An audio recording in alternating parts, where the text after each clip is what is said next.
Of course এখন তো একদম সেফ খেলা হচ্ছে শাকিব খানকে মানে লোককে টাকা বাঁচানোর জন্য। মুভি রিভিউ করতে গিয়ে কখনো চাপ ফিল হয় কিনা বা ডিরেক্টরদের ফোন যায় কিনা? ছিল যে এবারের মুভিগুলো একটু ডিফারেন্ট ধাঁচের ছিল।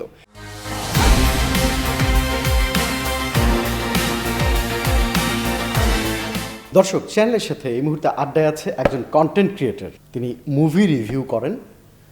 Guess who? মাসুম। হাই। আমাদের মিউজিক নেই। আচ্ছা, এই জন্য আমি দিয়ে দিলাম আর কি। আচ্ছা মাসুম ভাই, হ্যাঁ, ব্রাজিল সাপোর্ট ছোটবেলায় করতেন, এই কারণে আমি হচ্ছে ব্রাজিলের মাস্ক দিয়ে আসলে এন্ট্রিটা নিলাম। আচ্ছা। ছোটবেলায় কেন করতেন, মানে বড়বেলায় কেন করেন না? আচ্ছা, মানে ছোটবেলায় তো ওই যে তখন হচ্ছে আমি 2002 সালে রোনালদো ছিল, ওই যে মাথায় জাস্ট উনি একটা নতুন হেয়ার কাট দিয়েছিলেন, একটুক জায়গায় চুল ছিল, পুরোটা খালি ছিল। সো ওনাকে দেখে, আর উনি তখন প্রচুর জনপ্রিয় ছিলেন ওই টাইমে। সো মানে তার খেলা দেখতাম, খুব ভালো লাগতো। সবাই দেখতাম ব্রাজিল করতো আমার এলাকাতে। সো আমিও দেখাদেখি ব্রাজিল করতাম। এবার ঈদের 9টা মুভি, আপনি কয়টা মুভি দেখছেন? 9টার মধ্যে আই থিঙ্ক 9টাই দেখছি, একটা বা 2টা দেখতে পারি নাই। ওটাও তা হচ্ছে আমার কাছের হলে ছিল না, এই জন্য দেখতে পারি নাই। আমি নাম ধরে বলবো না একদম। আপনি একজন মুভি রিভিউয়ার এবং আপনি খুব স্ট্রংলি স্টেটমেন্ট দেন। আপনার 9টার কয়টা সিনেমা ভালো লাগে নাই? টু বি অনেস্ট এইবারের ঈদে আসলে কোনো মুভি ওরকম মানে হার্ড কম্পিটিশন হয় নাই, টু বি অনেস্ট। আগের বার ঈদগুলোতে আমি নিজেই ধরেন আমি বলতাম যে এইবারের ঈদে কে নাম্বার 1 থাকবে, কে টপে থাকবে, শাকিব খান নাকি সিয়াম আহমেদ নাকি আফরান নিশো, মানে সেই একটা হাড্ডাহাড্ডি লড়াই। ওই লাস্ট রোজার ঈদেই কিন্তু এরকম একটা হাড্ডাহাড্ডি লড়াই হয়েছে যে এদিক দিয়ে হ্যাঁ ডিফারেন্ট একটা লুক নিয়ে আসছে সিয়াম আহমেদ, সেই একটা অ্যাগ্রেসিভ বা হচ্ছে অ্যাকশন মুভি। এর আগে আমরা এইভাবে তাকে দেখি নাই। তারপর আফরান নিশো ডিফারেন্ট একটা স্টোরি নিয়ে আসছে, অ্যাঙ্গেল থেকে স্টোরি নিয়ে আসছে। শাকিব খান তার তো সেই অ্যাকশন ধরনের জিনিসপত্র নিয়ে আসছে। সো একটা হাড্ডাহাড্ডি লড়াই ছিল যে কে কাকে টেক্কা দেবে। কারণ হচ্ছে লাস্ট 2-3 ইয়ার্স যাবৎ খুব ভালো কিন্তু করতেছে বাংলাদেশের মুভি। বাট এইবারের কোরবানির ঈদে ওই ফাইটটা আর আমি নিজেই ফিল করি নাই, যার ফলে আমি ওই যে একটা চিল্লাপাল্লা যে করতাম আগে, ওই চিল্লাপাল্লা আমি নিজেই করতে পারি না এবারে। সুখ ও আনন্দের ধারায় ছোট সংসার হোক পরিবার পরিকল্পনায়, জনস্বার্থে সেন্সেশন। এবার মানে মুভি কিন্তু ছিল।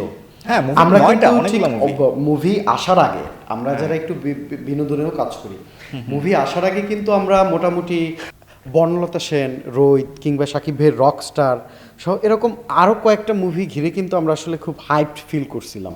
কিন্তু হলে আসার পরে কিন্তু ইভেন মাসুদ রানাও বলবো আমি, মানে গোয়েন্দা সিরিজ থেকে এইরকম একটা রিয়েলিটি শো থেকে আসা সিনেমা, সব কিছু মিলে আসলে টোটাল সিনেমাই এবার আসলে ওই হাইপটে আসতে পারে। হ্যাঁ, এটার একটা বড় রিজন ছিল যে এবারের মুভিগুলো একটু ডিফারেন্ট ধাঁচের ছিল।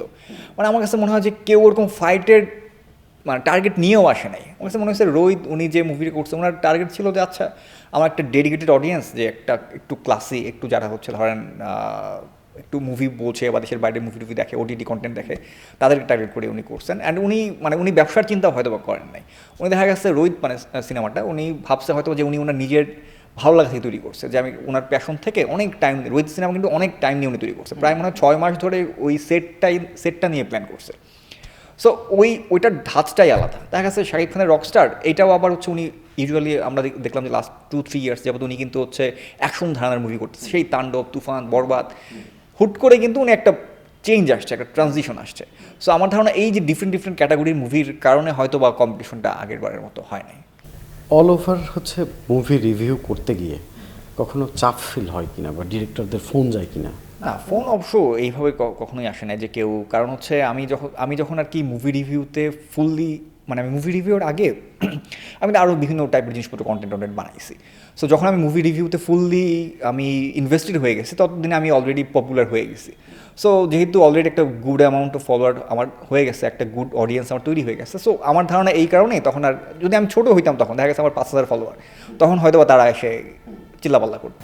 খুব মন থেকে আপনি যদি কখনো মুভি বানাইতেন, আর্টিস্ট কাকে নিতেন? হিরো, আমি কমার্শিয়াল আর্টিস্টই ফিল করতে চাই।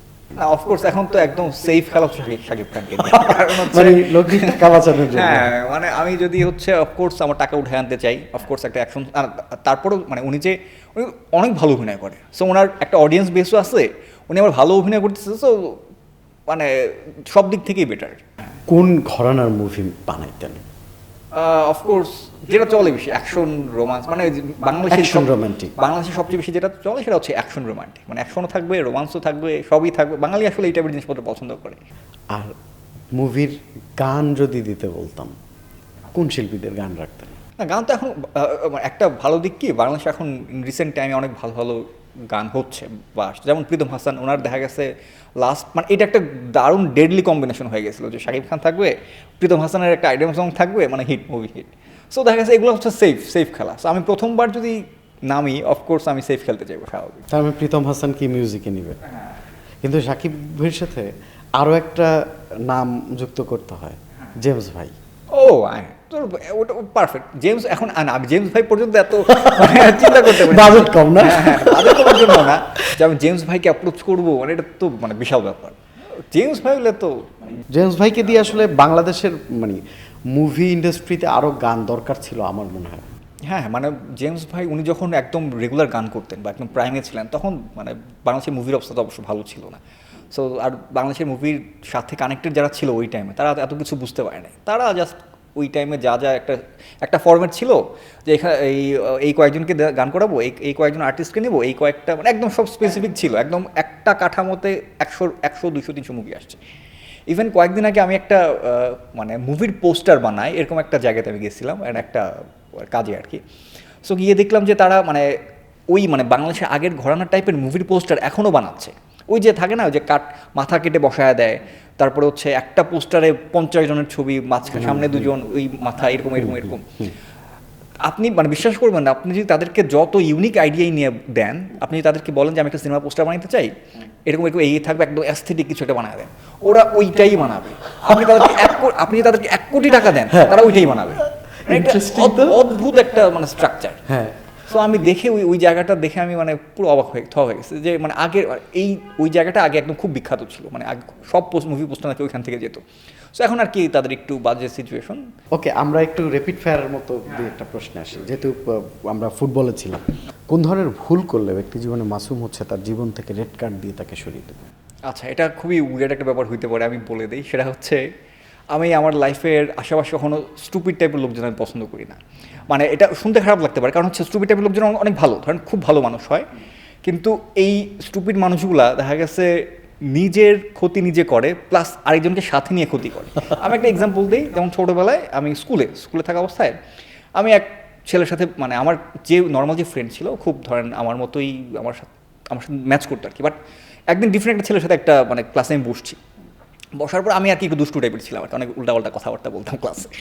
সো আমি আমাদের ক্লাসের এক ম্যাডামকে নিয়ে আমি একটু মানে একটু টিপ্পনি কাটছি আর কি, উল্টাপাল্টা একটু কথা বলছি। সো ম্যাডাম হালকা হয়তো শুনছে, তারপর হচ্ছে আমার দাঁড় করেছে, এই তোমরা দাঁড়াও, হাসাহাসি করতেছো, কী নিয়ে হাসাহাসি করতেছো। তো ওই বোকাটা করছে কি, ও হচ্ছে ডিরেক্টলি বলে দিচ্ছে, আমি ওকে কী বলছি এটাও বলে দিচ্ছে। ও ভাবছে আচ্ছা সত্য কথা বলে দিই বা, তো দেখা গেছে ও নিজে তো ফাঁসছে, আমাকে নিয়ে ফাঁসছে। মানে মূল কথা হচ্ছে আমি যে হচ্ছে ধরেন ভালো মানুষ বাট বোকা, আমি আমার লাইফে রাখতে চাই। এই ঈদের সবচেয়ে বেস্ট মুভি কোনটা? Best movie Rohit. সবচেয়ে ওর্স্ট মুভি কোনটা? অফিসার। আমাদের ফিল্ম ইন্ডাস্ট্রি আসলে কোন সেক্টরটা সবচেয়ে বেশি কাজ করা দরকার ডেভেলপের জন্য? স্টোরি, কন্টেন্ট, মূল কন্টেন্ট। কারিকুলামে কালচারাল যে কারিকুলাম অ্যাক্টিভিটি সেটা যোগ করা, এবং বাজেটে হচ্ছে পিয়ানো, গিটার এইসব ইনস্ট্রুমেন্টের দাম কমানো, এটা কেমন মনে হয়েছে আপনার? হ্যাঁ, এটা ভালো। এটা হচ্ছে যারা ক্রিয়েটিভ তাদের জন্য খুব গুড, আমার মনে হচ্ছে খুব ভালো একটা সিচুয়েশন। দেশের কোন সেক্টরটায় সবচেয়ে বেশি কাজ করা দরকার এডুকেশনের বাইরে for human being development? I think moral ethics নিয়ে কাজ করা উচিত। যেমন যদিও ব্যাখ্যা করা লাগবে, একটু করতে পারেন। যেমন ধরা গেছে রাস্তা দিয়ে হাঁটতেছে একটা লোক, আমার সামনে থুতু ফেলে হাঁটলো, সো এটা কিন্তু চাইলেই সে অন্য জায়গায় ফেলতে পারতো। এই মোরাল এথিক্সগুলো এটা কিন্তু এডুকেশনের বাইরে, মূল এডুকেশনের বাইরে এই মোরাল এথিক্সগুলো শেখানো উচিত আমার ধারণা। একটু ফিফায় চলে sure, আসলাম। sure. প্রিয় ফুটবলার কে? প্রিয় ফুটবলার স্পেসিফিক কেউ নাই তো, তারপরেও যদি বলি এমবাপ্পে। বাংলাদেশের কোন ফুটবলারকে চেনেন কিনা? সবাই থাকে চেনেন, জামাল ভুইয়া। ওকে, বাংলাদেশ টিম নিয়ে, ফুটবল টিম নিয়ে আশা কি? হ্যাঁ, অফকোর্স সামনে মানে খুব গুড, আশাবাদী অনেক। শাকিব খানের পরে বাংলাদেশের ইন্ডাস্ট্রির হাল ধরার মতো কে আছে? আরফিন শুভ, যদি আর কি বলে পারফেক্ট গাইডেন্স পায় আর কি। ওকে, সিয়াম আহমেদও বলা যায়। সিয়াম আহমেদ, আরফিন শুভ। কন্টেন্ট ক্রিয়েশনে আসলে মুভি রিভিউর মধ্যে কাকে সবচেয়ে বেশ মনে হয় RNR এর পরে? আমি ওকে, আদার্স কন্টেন্ট কার কন্টেন্ট সবচেয়ে ভালো লাগে? আমার ওরকম যদিও দেখা হয় না, অনেক নাদিরাম দেখো সবচেয়ে বেশি ভালো লাগে। গ্রেট। বাংলাদেশের আসলে কার কাছে ফলো করার মতো ডিরেক্টর আপনাকে মনে হয়? মেজবাউর রহমান সুমন এবং রায়হান রাফি। কমার্শিয়াল এবং হ্যাঁ, দুই টাইপেরই বললাম। সুপার আর্ট দুইটা কি একসাথে হ্যাঁ, নিয়ে নিলেন? মানে মানে যেদিকে যাকে ফলো করতে চায় আর কি। Thank you. দর্শক, চ্যানেলের সাথে দীর্ঘ আড্ডায় ছিলেন কন্টেন্ট ক্রিয়েটর মাসুম। আমরা তার সাথে কথা বললাম মুভি, স্পোর্টস এবং ব্যক্তি জীবনের নানা গল্প নিয়ে। পরবর্তী পর্বে দেখা হবে নতুন কোনো অতিথির সাথে, নতুন কোনো গল্পে। আমাদের সাথে থাকবেন।